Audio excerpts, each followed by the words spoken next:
ಮೋದಿ ಅವರ ವರ್ಚಸ್ಸನ್ನು ಕಡಿಮೆ ಮಾಡಲಿಕ್ಕೆ ಕಾಂಗ್ರೆಸ್ ಈ ರೀತಿ ಆರೋಪ ಮಾಡ್ತಾ ಇದೆ ಪ್ರಜ್ವಲ್ ರೇವಣ್ಣ ಅವ್ರದ್ದು ಅಂತ ಹೇಳಿದ್ರು. ತಾಕತ್ತಿದ್ರೆ ರಾಹುಲ್ ಗಾಂಧಿ ಅವ್ರನ್ನ ಕಾಂಗ್ರೆಸ್ನವರು ನೋಟಿಸ್ ಕೊಟ್ಟು ಇದು ಅಮಾನತ್ ಮಾಡಲಿ ಅಂತ. ಹೌದು ಪಾಪ ಕುಮಾರಣ್ಣಂಗೆ ಭಾಳ ಹತಾಶ ಆಗಿದ್ದಾರೆ. ಅವರು ಒಂದೊಂದು ದಿನಕ್ಕೆ ಒಂದು ಸ್ಟ್ಯಾಂಡ್ ಚೇಂಜ್ ಮಾಡ್ತಾರೆ. ಅವರು ಒಂದಿನ ಉಪ್ಪು ತಿನ್ನೋನು ನೀರು ಕುಡಿಬೇಕು ಅಂತ ಹೇಳ್ತಾರೆ, ಇನ್ನೊಂದು ದಿನ ನಮ್ಮ ಫ್ಯಾಮಿಲಿನೇ ಬೇರೆ ಅವ್ರ ಫ್ಯಾಮಿಲಿನೇ ಅಂತ ಹೇಳ್ತಾರೆ. ಅರ್ಥ ಆಯ್ತಾ? ಸೀಮಿತ ಇಲ್ಲ, ಯಾವತ್ತೂ ಸೀಮಿತ ಇಲ್ಲ, ಇವತ್ತೆಲ್ಲ. ಒಂದಿನ ಅವ್ರಿಗೆ ಟಿಕೆಟ್ ಕೊಡಲ್ಲ, ನಮ್ಮ ಕುಟುಂಬದವ್ರಿಗೆ ಯಾರಿಗೂ ಟಿಕೆಟ್ ಕೊಡೋದಿಲ್ಲ ಅಂತ ಹೇಳಿದರು. ಒಂದಿನ ಹಿಂದೆ BJP ಅವ್ರಿಗೆ ಏನೆಲ್ಲ ಬೇಕು ಎಲ್ಲ ಬೈದಿದ್ದೆಲ್ಲ ರೆಕಾರ್ಡ್ಗಳಿದೆ. BJP ಅವ್ರಿಗೆ ಇವ್ರು ಬೈದಿದ್ದ ರೆಕಾರ್ಡ್ಗಳು ಕೂಡ ಎಲ್ಲ ಇದೆ. ನೀವೆಲ್ಲ ತೋರಿಸಿದ್ರೆ.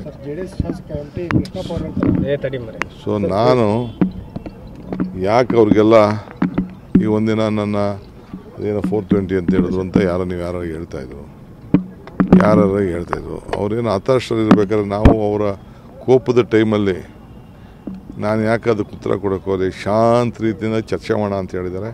ಶಾಂತಿವಾಗಲಿ, ಆಮೇಲೆ ಚರ್ಚೆ ಮಾಡೋಣ. ಸರ್, ಹೋಟೆಲ್ ಮತ್ತು ಮೋದಿ ಅವರ ವರ್ಚಸ್ಸನ್ನು ಕಡಿಮೆ ಮಾಡಲಿಕ್ಕೆ ಕಾಂಗ್ರೆಸ್ ಈ ರೀತಿ ಆರೋಪ ಮಾಡ್ತಾ ಇದೆ ಪ್ರಜ್ವಲ್ ರೇವಣ್ಣ ಅವ್ರದ್ದು ಅಂತ ಹೇಳಿದ್ರು. ತಾಕತ್ತಿದ್ರೆ ರಾಹುಲ್ ಗಾಂಧಿ ಅವ್ರನ್ನ ಕಾಂಗ್ರೆಸ್ನವರು ನೋಟಿಸ್ ಕೊಟ್ಟು ಇದು ಅಮಾನತ್ ಮಾಡಲಿ ಅಂತ. ಹೌದು ಪಾಪ ಕುಮಾರಣ್ಣಂಗೆ ಭಾಳ ಹತಾಶ ಆಗಿದ್ದಾರೆ. ಅವರು ಒಂದೊಂದು ದಿನಕ್ಕೆ ಒಂದು ಸ್ಟ್ಯಾಂಡ್ ಚೇಂಜ್ ಮಾಡ್ತಾರೆ.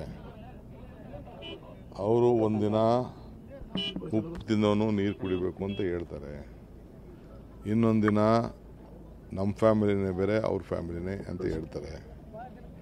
ಅರ್ಥ ಆಯ್ತಾ? ಸೀಮಿತ ಇಲ್ಲ, ಯಾವತ್ತೂ ಸೀಮಿತ ಇಲ್ಲ, ಇವತ್ತೆಲ್ಲ. ಒಂದಿನ ಅವ್ರಿಗೆ ಟಿಕೆಟ್ ಕೊಡಲ್ಲ, ನಮ್ಮ ಕುಟುಂಬದವ್ರಿಗೆ ಯಾರಿಗೂ ಟಿಕೆಟ್ ಕೊಡೋದಿಲ್ಲ ಅಂತ ಹೇಳಿದರು. ಒಂದಿನ ಹಿಂದೆ BJP ಅವ್ರಿಗೆ ಏನೆಲ್ಲ ಬೇಕು ಎಲ್ಲ ಬೈದಿದ್ದೆಲ್ಲ ರೆಕಾರ್ಡ್ಗಳಿದೆ. BJP ಅವ್ರಿಗೆ ಇವ್ರು ಬೈದಿದ್ದ ರೆಕಾರ್ಡ್ಗಳು ಕೂಡ ಎಲ್ಲ ಇದೆ. ನೀವೆಲ್ಲ ತೋರಿಸಿದ್ರೆ. ಸೊ ನಾನು ಯಾಕೆ ಅವ್ರಿಗೆಲ್ಲ ಈ ಒಂದಿನ ನನ್ನ ಏನೋ 420 ಅಂತ ಹೇಳಿದ್ರು ಅಂತ ಯಾರು ಹೇಳ್ತಾಯಿದ್ರು, ಹೇಳ್ತಾಯಿದ್ರು. ಅವ್ರೇನು ಹತಾಶರಿರ್ಬೇಕಾದ್ರೆ ನಾವು ಅವರ ಕೋಪದ ಟೈಮಲ್ಲಿ ನಾನು ಯಾಕೆ ಅದಕ್ಕೆ ಉತ್ತರ ಕೊಡೋಕೆ ಹೋದೆ, ಶಾಂತ ರೀತಿಯಿಂದ ಚರ್ಚೆ ಮಾಡೋಣ ಅಂತ ಹೇಳಿದ್ದಾರೆ. ಶಾಂತಿವಾಗಲಿ, ಆಮೇಲೆ ಚರ್ಚೆ ಮಾಡೋಣ. Sir, hotel